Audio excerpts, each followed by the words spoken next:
I remember one time constructing something that I bought at a store, these deals that, you get with all the instructions and they tell you step by step how to bolt it all together.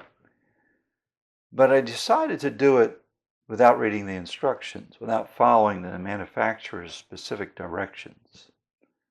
And when I got done, I realized that I had some parts left over and it really didn't work. In other words, there was a right way to do the right things. I had the end goal in mind, but I didn't get to the end goal the way the manufacturer decided I should get there. And this can happen to us in life, and in particular, it's very important when we start doing things, we must do them in accordance with the will of God. In Numbers chapter 8, verse 4, we read these words, "And this was the workmanship of the lampstand, hammered work of gold. From its base to its flowers, it was hammered work, according to the pattern that the Lord had shown Moses, so he made the lampstand."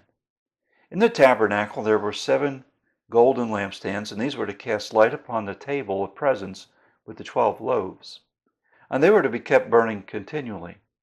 The verse here, though, tells us that the lampstand was a hammered work according to the pattern of the Lord had shown to Moses. We must note that the Lord did not tell Moses to build or to make the lampstand as Moses saw fit to build it.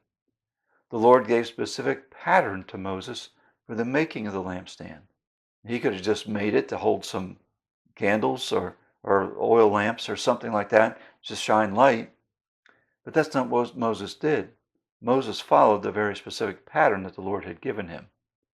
The problem here is this, that often in the church and in our individual lives, we are concerned only with the end result, and we determine the mission or goal that we are to achieve, and then pursue it according to our own plans or patterns. This can lead us down a very slippery slope and to a lot of problems.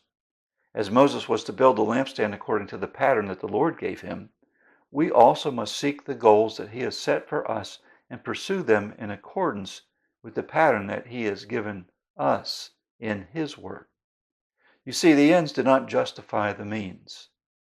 We must do things the way the Lord has prescribed and trust him for the results. And for this reason, we must become students of his word. It's only by knowing his word that we will know his ways. And only then will we be able to adhere to the pattern that he has set for us in our church and in our individual lives.